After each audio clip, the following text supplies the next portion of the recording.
I stand alone in the bridal suite at Willamette Valley Vineyard, staring at my reflection in the full-length mirror. My wedding dress fits perfectly, every seam and crystal exactly where it should be. The makeup artist outdid herself. My eyes look wider, my cheekbones more defined, my lips the perfect shade of rose. The white roses in my bouquet rest on the vanity, waiting. I check my phone for the 14th time in 20 minutes. No messages from Mom, nothing from Dad, not even a text from Logan. A soft knock at the door breaks the silence. Martha, the wedding planner, pokes her head in, her practiced smile barely hiding her concern. "It's time, Caroline. Are you ready?" My eyes drift to the window overlooking the ceremony space. 90 guests are seated in neat white chairs. The string quartet plays softly. Probablys and pottities haft. And in the front row, 3 empty seats stare back at me like accusations. They're not coming, are they? My voice trembles despite my best efforts. Martha's smile falters. "There's still time," she says, but we both know it's a lie. I take a deep breath and smooth the silk of my gown. Let's go. The doors to the garden open, and 90 heads turn to watch me walk alone down the aisle. I feel their sympathetic gazes like physical touches, little pats of pity that make my skin crawl. Some whisper behind cupped hands. Others offer encouraging smiles that only make the hollow feeling in my chest expand.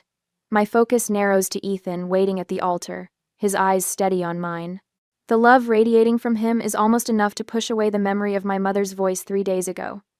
"We'll try, sweetie." Logan's firm has an event that weekend. Mom's dismissive tone had cut through the phone like she was declining a casual lunch invitation, not her only daughter's wedding. "I can pay for the flights," I'd offered, desperation clawing at my throat. "The hotel, anything. Please, Mom." In the background, Dad's voice had drifted through. "Tell her we're busy." Now, placing one foot in front of the other, I force myself to breathe. In, out. One step, another step. I will not cry. I will not give them the satisfaction, even in their absence. When I reach Ethan, he takes my hands in his. His fingers are warm, solid, real. "I'm here," he whispers, too low for anyone else to hear. "We're enough." For a moment, I'm 8 years old again, standing in our living room while Mom and Dad fuss over Logan's debate trophy. They position it carefully on the mantle, step back to admire it from different angles, take photos to send to relatives. My art contest certificate sits forgotten in a kitchen drawer. I'd shown it to them earlier that day, pride bubbling up, as I explained how the teacher said I had exceptional talent. Mom had glanced at it and said, "That's nice, honey," before turning back to the dinner she was preparing. Later, Dad had ruffled my hair absently. "Logan needs more support, he's going places," he'd explained when I asked why they went to all his events but missed my art showcase. "You understand, don't you, Caroline?" Caroline. And Mom, never missing an opportunity. "Why can't you be more like your brother? He focuses on what matters." I'd tried harder after that. Academic awards, college scholarships, business success, each achievement, a desperate attempt to turn their heads in my direction. Each one noted with distracted acknowledgement, if acknowledged at all. The ceremony continues around me. I say my vows, my voice growing stronger with each promise. I choose a future based on seeing each other clearly, I tell Ethan, the words carrying more weight than anyone, but he understands. When the officiant pronounces us husband and wife, Ethan's mother envelops me in a warm embrace. "You're one of us now, dear," she whispers, and something tight in my chest loosens just a fraction. The photographer captures us on the dance floor, Ethan twirling me under the string lights. His cousins join us, forming a circle of laughter and music. For moments at a time, I forget about the family-shaped hole in my celebration. I forget about the phone I've checked too many times. I forget about the explanations I've given to curious guests. At the reception, Sarah, my college roommate, raises her glass. "To finding the family who deserves you," she says, her eyes holding mine with fierce loyalty. A murmur of agreement ripples through the crowd. The truth of her words hits me like a physical blow.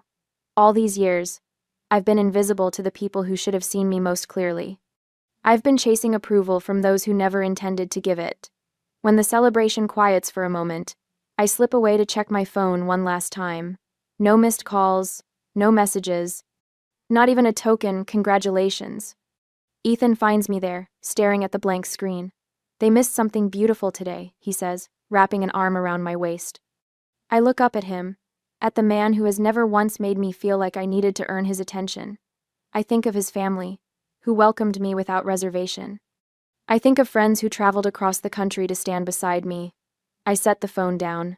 Their choice, I say, feeling lighter than I have in years, not my burden. And for the first time, I almost believe it. 2 years later, I leaned back in my ergonomic chair, staring at the notification on my computer screen. Acquisition of Crescent Motion Studio, finalized at $21 million. 2 years of negotiation, 5 years of building from scratch, and now validation in the form of 8 figures. My office door bursts open as my team floods in with bottles of champagne and plastic flutes. To Caroline. Jen, my creative director, raises her glass. The woman who built something from nothing while certain people weren't looking. I smile, clinking glasses with the 12 people who actually showed up for me, unlike my family. We're celebrating when my phone buzzes. A notification from Instagram Logan posting about his twins' private school fundraiser. I shouldn't look. I do anyway. There they are. Mom and Dad flanking Logan and his wife Hannah, their identical daughters in matching plaid uniforms. The caption reads, "Family tradition continues. 3rd generation at Westridge Academy." Dad's arm is draped around Logan's shoulder, Mom beaming at her granddaughters. I swipe through more photos. Logan's family vacation to Hawaii last month. The holiday gathering I wasn't invited to. Dad's retirement party. In each one, they look like the perfect American family minus one daughter. What's more telling than the photos is what they represent. The vacation rental in Maui costs at least $5,000 per week. Westridge Academy runs $30,000 per year per child. Logan's house in the background of several shots sits in a neighborhood where nothing sells for under $2 million. All funded by my parents' retirement savings and family investments, according to the gossip from distant cousins who occasionally remember I exist. Caroline? Jen touches my arm. We lost you for a minute. I lock my phone screen. Just checking messages. Where were we? The celebration continues around me, but I'm mentally calculating. Logan's law firm is moderately successful, but nowhere near the level that would support his lifestyle. My parents have been quietly propping him up for years, depleting their retirement to maintain his image. Meanwhile, my $21 million acquisition doesn't warrant so much as a text message. After the team leaves, I scroll through my parents' social media. Hundreds of posts about Logan's accomplishments, the twins' milestones, family gatherings. My existence is limited to a single birthday wish last year, a generic, "Happy birthday, Caroline," without even a photo. I close my laptop and make a decision. The next morning, I call my financial advisor. The Porsche Taycan metallic gray. I want to complete the purchase today. 3 hours later, I'm signing paperwork for a $135,000 car. It's extravagant, unnecessary, and exactly what I want. Not because I need my family's approval, but because I never needed their money. Back home, I take a single photo of the car in my driveway, the afternoon sun gleaming off its metallic finish. I post it to Instagram with a simple caption, "Dreams realized." For 3 days, nothing. Then on Wednesday afternoon, my phone lights up with a name I haven't seen in 5 years, Mom calling. My stomach tightens as I answer. "Hello?" Caroline.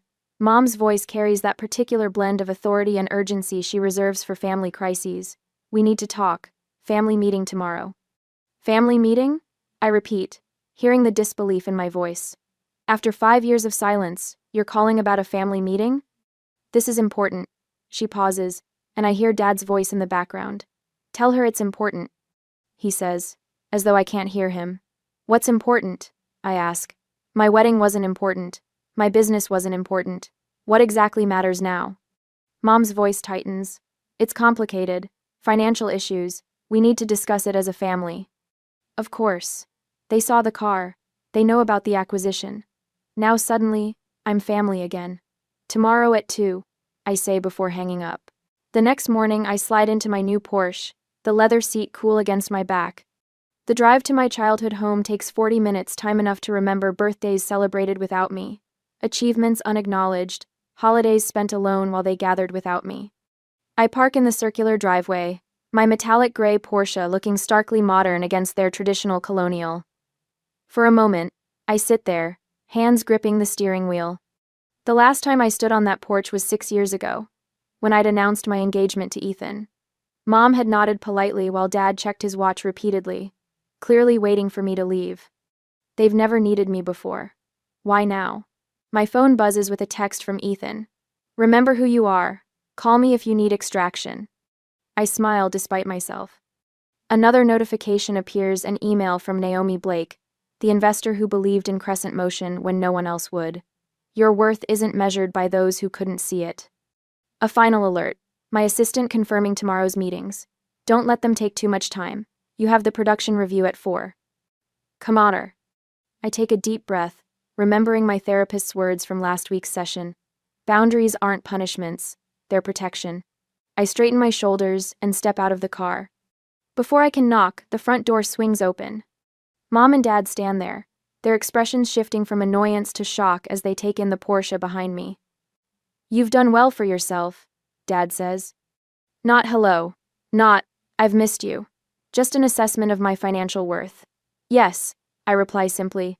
No hugs, no warmth. They lead me to the dining room table where Logan and Hannah already sit, their faces a study in calculated concern. Caroline. Logan nods, as though we spoke last week instead of 5 years ago. Let's get straight to business, Dad says, pulling out financial folders. I remain standing, my purse strapped tight in my grip, the only outward sign of the turmoil beneath my calm exterior. No. First, I'd like to know why I'm suddenly important enough to include in family discussions after being excluded from everything else for years. Mom and Dad exchange glances. Logan shifts uncomfortably. We can discuss that later, Mom says, her voice slipping into the dismissive tone I know too well. We have more pressing matters now. I'm not in a rush, I reply, still standing. And I'm not interested in being convenient family only when you need something. For the first time in my adult life, I see uncertainty flicker across my father's face. In this moment, I understand they need me now. And for once, I have the power to decide what happens next. The dining room of my childhood home feels smaller than I remember. Richard sits at the head of the table, hands folded like he's presiding over a board meeting rather than a family crisis. Elaine perches beside him, her posture perfect despite the worry lines creasing her forehead. Across from me, Logan slumps in his chair, his designer shirt wrinkled at the cuffs. Hannah sits beside him, a leather photo album open on her lap. It's foreclosure, Caroline. Richard's voice is firm, but carries an unfamiliar tremor. Logan's mortgage is 3 months behind. The twins' private school tuition is unpaid for the semester. I say nothing, letting the silence stretch. 2 years of no contact, and this is what brings us together. You need to help your brother. Richard slides a document across the polished oak table. Loan paperwork, already filled out. The presumption steals my breath. Think about your niece and nephew. Elaine's voice catches, a practiced hitch that once would have sent me scrambling to please her. They're just children. They shouldn't suffer because of financial difficulties. Logan leans forward, eyes narrowed. We're family, that's what family does. When one of us succeeds, we help the others. Hannah flips the album open wider, pushing it toward me. They ask about Aunt Caroline all the time. She points to photos of children I barely recognize, their faces shining at a birthday party I wasn't invited to attend. Maddie wants to know why you never visit. Richard clears his throat. We've done everything we could. Our retirement fund is. He trails off, exchanging a look with Elaine. We've been supporting them as best we can. The implication hangs in the air between us. My success means I owe them. My independence is selfish in the face of family need. I close the photo album and slide it back across the table. Where were you at my wedding? The question falls from my lips with surprising calm. Logan blinks. What? My wedding. 2 years ago. Where were you? Elaine's hand flutters to her throat. We were busy. Logan had that event with his firm. It wasn't convenient, Richard adds, as if commenting on a missed dinner party. I nod slowly, feeling something crystallize inside me. And yet here you are now, because you saw the Porsche on Instagram. You only contacted me because you saw the car. Logan's face flushes. That's not fair. Isn't it? I sit straighter, feeling the power of my financial independence in my spine. Where there once was anxious curve, there's steel. I built everything alone, every scholarship, every client, every late night. Where were any of you? Richard's eyes narrow. What's that got to do with the current situation? Everything. I fold my hands on the table, mirroring his posture. I'm listening. Tell me why I should write a check today. Logan slams his hand on the table. You always had to prove something. Always showing off how smart you were, how creative, how special. Some of us were just trying to live normal lives. Richard's hand settles on Logan's shoulder. Your brother had more potential. We had to nurture that. You were always so independent. We're still your parents, Elaine whispers, tears gathering in her eyes. Despite everything, you were parents in title only. My voice remains steady, surprising even myself. You missed my high school graduation. You missed my college scholarship ceremony. You missed the launch of my company. You missed my wedding. I tap the table with each missed milestone. You missed my life.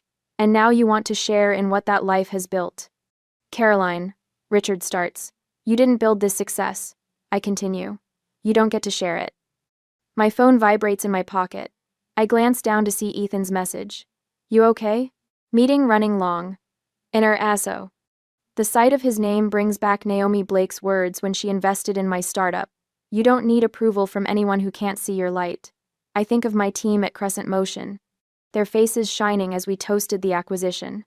People who chose to see me, to support me, to believe in what I could build. In my briefcase rests the contract for the foundation funding, signed by the board last Tuesday. People who trust me with purpose, not just money. Richard slides the loan paperwork closer to me. We're only asking for what's reasonable. Family helps family. The interest rate is quite fair, Elaine adds, as if offering a favor. Logan's smirk returns, confident now. Blood is thicker than water, Caro. I stand slowly, deliberately. The motion draws their eyes, their bodies leaning forward expectantly. I reach for my briefcase and set it on the table with a soft thud. I've made a different decision, I say. Logan's eyes fix on my hands as I unlatch the briefcase. Richard shifts forward in his chair. Elaine's fingers twist the napkin in her lap. Instead of a checkbook, I withdraw a single document and place it on the table. This is the announcement for the Rivera Media Scholarship Foundation. $16 million to create opportunities for young women in digital media arts. I smooth the paper with my fingertips. The press release goes out tomorrow morning. 16 million? Logan chokes out the number. Named after Miss Rivera, my high school media arts teacher. The woman who attended my gallery showings when my family was too busy. The money is legally protected in a foundation trust. The board approved the allocation last week. Silence falls like concrete across the table. I'm helping girls who never got the applause I didn't get, I say, gathering my belongings. That's what family means to me. Logan's face contorts, veins standing out on his forehead. You're wasting it on strangers. On nobody girls who deserve better than what I got. I snap my briefcase closed. Girls who need someone to see them, to invest in them. My parents sit stunned, staring at the paper that represents millions they'll never touch. I pick up my phone, turning the screen toward them. A recording app displays an active timer, 36 to 14 and counting. I've also documented every manipulative message from today. I say quietly. Every threat, every demand, every guilt trip. Just in case anyone gets creative with legal claims against the foundation. I walk toward the door, my footsteps echoing in the silence. Behind me, I hear Logan's chair scrape back violently. You can't just leave. His voice cracks. We need that money. I pause at the threshold, not turning back. No, Logan. What you needed was to show up. At my graduation, at my company launch, at my wedding. I place my hand on the doorknob. But that opportunity has passed. The door closes behind me with a soft click that sounds like freedom. The Porsche purrs beneath me as I drive away from my childhood home, my knuckles no longer white on the steering wheel. The further I get, the steadier my hands become. I press the call button on my dashboard. It's done, I tell Ethan when he answers. They showed exactly who they are. 3. How bad was it? His voice fills the car, concern wrapped around each word. Exactly what we expected. I take a deep breath, feeling lighter than I have in hours. Logan lost his mind when I showed him the foundation paperwork. Dad tried to salvage the situation, but Mom just kept crying about family obligation. Are you okay? A fair question. I glance at myself in the rearview mirror, surprised to find no tears, no flush of embarrassment. only a clear-eyed woman looking back. I'm better than okay. For the first time, I saw them clearly, without hoping for something different. I'm proud of you, Ethan says. Remember, Foundation Board meeting at 9 tomorrow morning. Everything's ready for the press announcement. The timing had been deliberate. Establish the foundation legally, before any family confrontation. Schedule the announcement before they could regroup. No emotional pleas, just legal structures they couldn't penetrate. The Rivera Media Scholarship would be my legacy, not a family drama. I'll be ready, I promise before ending the call. The first message comes at 11:47 p.m. By midnight, my phone buzzes continuously with family emergency texts. I silence it and place it face down on my nightstand. The house is quiet except for Ethan's steady breathing beside me. I don't need to read their messages to know what they contain. Morning brings 6 voicemails from my mother, the progression evident in her tone from weepy pleas about family unity to sharp accusations of betrayal, culminating in threats about what people will think of a daughter abandoning her family in their time of need. You've dealt with worse? I tell myself as I apply mascara, the morning routine grounding me. My navy suit, the one I wore when signing the acquisition papers, hangs ready on the closet door. Ethan hands me coffee in my favorite mug. Logan's been calling business associates, he says, scrolling through his phone. And your dad tried reaching my uncle. Predictable. I take a sip, the coffee bitter but fortifying. They're moving faster than I expected, but not more cleverly. The Foundation Board meeting goes smoothly. 12 accomplished women from media and finance, all personally vetted, all committed to supporting young female artists. The press release is approved unanimously. Launch details finalized. The first scholarship recipient will be selected in 6 months. I'm reviewing the event venue proposal when Janine from reception calls. Miss Rivers, your family is here. They're causing quite a scene. Through the glass walls of my office, I can see security already moving toward the lobby. I straighten papers that don't need straightening. Have security escort them out, please, calmly and professionally. I watch through the windows as my mother's voice rises over the general office hum. My daughter is abandoning her family. Her hands gesture wildly, her pearl earrings swinging with the motion. Logan stands beside her, arms crossed, face flushed with the particular shade of red it used to turn when he was denied something as a child. My team watches me for cues. I stand, smooth my skirt, and walk to my office door. It's being handled. I tell them with a calm I've practiced for this moment. Let's continue with our work. Security escorts my family toward the elevators. Logan's voice carries back. This isn't over. We have family obligations you can't just ignore. That evening, I draft a single email to all 3 of them. I have documented your harassment at my workplace. Any further attempts to contact me at my office will result in a formal complaint. All communication regarding family matters must be directed through my attorney, whose contact information is attached. Caroline. Direct and clear, says Patricia, my therapist, 2 days later. We sit in her sunlit office, the faint smell of jasmine tea between us. How did it feel sending that? Necessary. I trace the pattern on the armchair. Not satisfying. Exactly. More like setting a boundary, she offers. Yes. I look up at her. They're showing who they've always been, aren't they? People tend to reveal themselves under pressure, Patricia says. What you're seeing now isn't new behavior, just intensified. The realization washes over me, simple but profound. I wanted their love, but they wanted my resources. That's an important distinction. All those years, my voice trails off as connections form. The childhood neglect, the absent parents, the way they appeared only when I had something to offer. It wasn't my job to earn their love. It was their job to give it freely. Cly. And now? Now I know I'm not responsible for fixing them, I say, feeling the truth of it settle in my bones. There's freedom in that. The next morning brings news that Logan has contacted the Portland Chronicle about a family dispute. The reporter, smarter than Logan anticipated, asked why none of them attended my wedding. The resulting story paints a picture Logan hadn't intended of parents absent during milestones suddenly interested when money appeared. My mother's social media rant generates an unexpected wave of support for me. Former classmates, business associates, even distant relatives reach out with messages of solidarity. We always wondered why they never talked about your success, writes a cousin I haven't seen in years. Richard's attempts to contact my investors fizzle when they refuse to discuss a personal matter. The community rallies around the Scholarship Foundation instead, with applications already pouring in months before the official launch. The Portland Business Journal requests an interview about the foundation. I agree. Setting clear parameters, we'll discuss the scholarship's purpose and impact, not family matters. The reporter, Delia Warren, meets me at the foundation's temporary office space.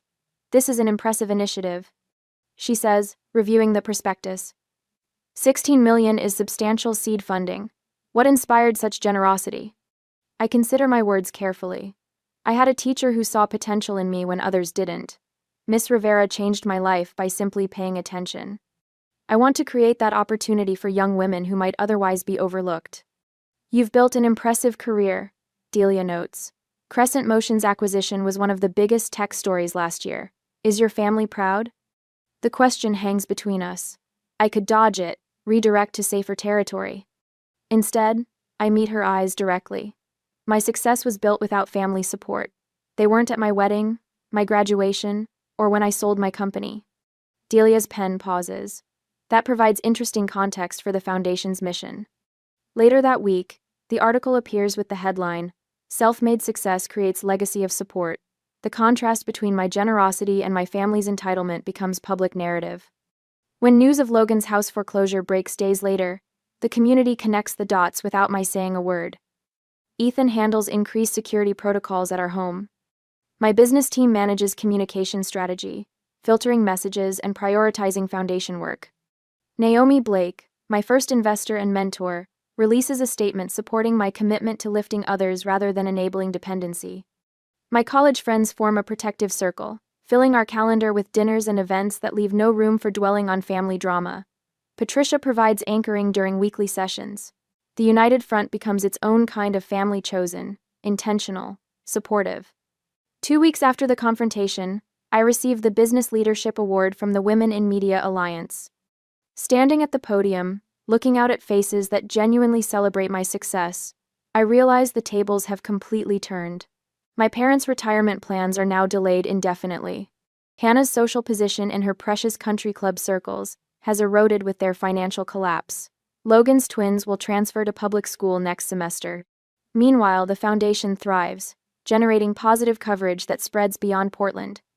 The story resonates not because I sought revenge, but because I chose to transform pain into purpose. The scholarship committee has selected 3 finalists for the first award. Janine tells me, placing the portfolios on my desk, they'd like your input by Friday. I open the first file and begin reviewing the work of a young woman whose teacher noticed her talent when no one else did. The circle completes itself, healing through action rather than looking backward. Family defined by what it does, not what it claims to be. For the first time in my life, I feel truly seen. In weeks to follow, I deleted the 4th voicemail from Aunt Meredith without listening past her plea of, "Everyone misses you, Caroline." The Thanksgiving invitation sits in my email inbox. Its subject line, "Family needs to be together," a transparent attempt at manipulation. My phone chimes with a text from my cousin Drew. "I don't understand this rift between you and Uncle Richard. Can't you just talk to them?" Of course he doesn't understand. He wasn't at my empty wedding. He didn't witness 20 years of invisibility. A letter arrived yesterday from Mom, the elegant handwriting unmistakably hers. "We always believed in you," she wrote, as if rewriting our entire history. The envelope sits half-burned in my fireplace, its edges curled and blackened like the lies it contains. "Dad called my office directly last week. We need to clear the air," he said, his voice lacking any acknowledgement of what they'd done. My assistant, following strict instructions, told him I was unavailable, permanently. The final straw comes when Logan sends the twins to my office with handmade cards. "We miss Aunt Caroline," written in childish handwriting I know isn't theirs. The manipulation is so transparent it makes my stomach turn. They're using every emotional lever they can find. Ethan observes that evening, examining the cards on our kitchen counter. They're desperate. I flip through the week's collection of attempts, but they still haven't actually apologized. The family attorney calls next, his voice professionally neutral. "There are moral obligations to consider, Caroline. Family ties carry certain responsibilities. The implication is clear. I'm the villain in their story. the heartless daughter who abandoned her struggling family. Pastor Wilson from the church I stopped attending years ago leaves a voicemail. Your parents are deeply concerned. Perhaps we could meet to discuss reconciliation? Two childhood friends, neither of whom I've spoken to in a decade, suddenly reach out. Your parents seem so heartbroken, says one. The holidays are for forgiveness, says the other. When Logan's wife Hannah emails photos of the twins in Halloween costumes, the children ask about you constantly, I nearly throw my phone across the room. They're framing this entire situation as my responsibility, I tell my therapist during our weekly session. My forgiveness, my duty, my failure to be the bigger person. And how does that make you feel? She asks, her eyes steady on mine. Angry, I admit, but also, validated? They wouldn't fight this hard if they weren't afraid of losing control. The foundation selection meeting provides an unexpected challenge. The committee recommends a scholarship for Maya Harrison, a 17-year-old filmmaker whose application video shows remarkable talent and painful familiarity. She reminds me of myself. I tell Ethan that night, quiet, determined, overlooked. I watch her interview video again. Maya's eyes hold the same wariness I see in my own wedding photos. She talks about finding her voice through filmmaking when her family couldn't hear her. What if I'm wrong to cut them off completely? The question slips out before I can stop it. Ethan sits beside me on the couch. What brought this on? Maya, if I'm telling these girls to find their strength, am I modeling that by running away from my family? Is setting boundaries running away? Ethan asks. I consider this. No, boundaries aren't abandonment. What would you tell Maya if her family treated her like yours treated you? The answer comes easily. I'd tell her she deserves people who see her worth. The Thursday before Thanksgiving, I host dinner at our home. The dining room table extends to accommodate everyone. Ethan beside me, Naomi across from us, my business team scattered between. Maya sits at the opposite end, her scholarship certificate framed on the sideboard behind her. Our home glows with warmth my parents' house never had. Candles flicker in silver holders, laughter rings against the ceiling. No one here needs to prove their worth to be seen. I raise my glass. To those who see us as we are. The toast echoes around the table. My phone stays off, notifications silenced. The meal unfolds in perfect rhythm, conversations flowing without the undercurrent of judgment I grew up with. Over dessert, I announce the Foundation's new mentorship program. I'll be personally involved with each recipient, I explain. We're creating connections that matter. Maya's eyes widen. You'll be mentoring us yourself? Every step of the way. I smile at her. This foundation isn't just about money. It's about building something meaningful together. Naomi nods approvingly. You've created structures that can't be interfered with. The foundation's independence is legally secured. I confirm. Its success will be measured by impact, not approval. Later, as we clear plates, Ethan turns on the local news. Right on schedule, the feature about the foundation airs strategically timed to coincide with my family's traditional dinner hour. On screen, I speak with confidence I've earned. We build family through action, not obligation. The report transitions to financial analysis, contrasting the foundation's transparent governance with examples of mismanagement, including a not-so-subtle reference to Logan's business failures. Maya watches, transfixed. They're actually comparing your brother's company to the foundation? Facts speak for themselves. I stack dessert plates with steady hands. The community has validated what my family refused to see. The following morning, my parents request a meeting at a coffee shop downtown. I arrive in the Porsche, the car that triggered their sudden interest after years of silence. Dad looks older than I remember, defeat etched into lines around his mouth. We should have been there, he admits, staring at his untouched coffee. At the wedding? I ask. Though I know that's not all he means. Everywhere. His voice cracks. All those years. Mom's eyes shimmer with tears. How can we fix this? The question hangs between us. 3 months ago, I might have grabbed at this opening, desperate for any acknowledgement. Now I feel only calm clarity. Some things can't be fixed, I tell them. Only accepted. Mom flinches. I'm not closing the door forever, I continue. But I need accountability, not convenience. I'll consider limited contact after you both start therapy. That's unnecessary, Dad begins, the old dismissiveness rising. It's non-negotiable. I sip my tea, the warmth spreading through my chest like certainty. They exchange glances, the silent communication of people who never expected consequences for their choices. Logan's financial collapse has stripped away their illusions of his superiority. My success exists beyond their reach. The foundation thrives independent of their approval. When they leave, no agreements have been made, no concessions offered. I watch them walk to their car, a sensible sedan now, the luxury vehicles long gone. I drive away without looking back, freedom replacing obligation in every beat of my heart. The foundation awaits. Maya's project needs review. My chosen family expects me for dinner.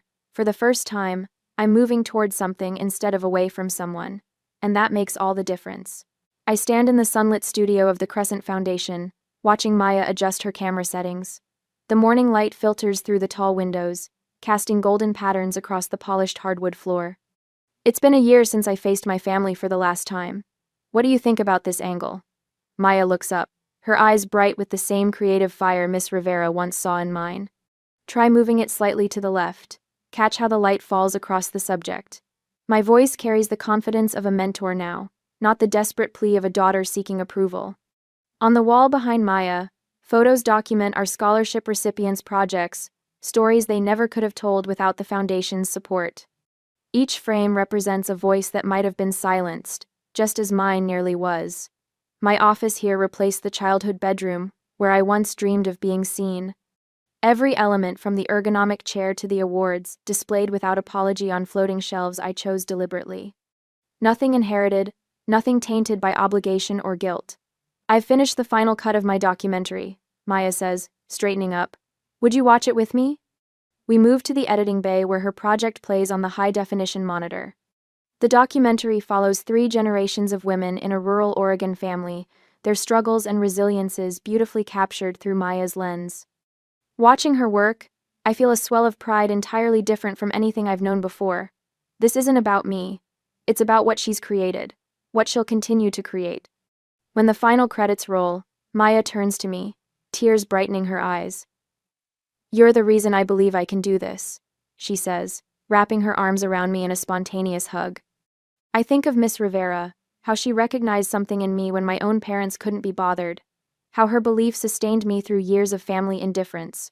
Now the cycle continues, not of neglect, but of genuine support. Later that week, I stand at the podium of the Portland Arts Center, accepting a Community Leadership Award. The audience applauds. A sea of faces turn toward me with appreciation, not pity. Ethan sits in the front row, beaming with unrestrained pride. There are no empty seats causing me pain tonight. No phantom family members I wish were here. Every person in this room sees me, truly sees me for who I am. Thank you, I begin, my voice steady. This journey began in invisibility and has led to impact. For years, I measured my worth by the approval I couldn't earn from people who refused to give it. I pause, let my gaze sweep across the room. Now I measure it by what we build together. The standing ovation washes over me like a cleansing wave. My therapist calls it post-traumatic growth, this strange peace I've found after accepting that some wounds never fully heal. I maintain careful boundaries with extended family. Holiday gatherings now center around chosen family, celebrations filled with genuine joy rather than dread. Ethan and I have established our own traditions. Naomi's retirement party at the Foundation last month brought together the circles of support that lifted me when blood ties failed. The emergency fund for students facing financial hardship, my latest project, ensures that talent isn't crushed by circumstance. I understand now what these young women need because I lived without it: unconditional belief in their potential. Driving home through Portland in my Porsche, I pass the coffee shop where I once edited videos on a borrowed laptop. Through the window, I catch a glimpse of my parents walking on the sidewalk. Our eyes meet briefly. I don't stop. There's no pain in this moment, only peaceful acknowledgement. They taught me what love isn't. Ethan and my work taught me what it is. Tomorrow, Maya sets up for her next project. I'll be there, camera in hand, showing her techniques I've mastered over years of making myself visible. Family isn't who raises you, it's who lifts you.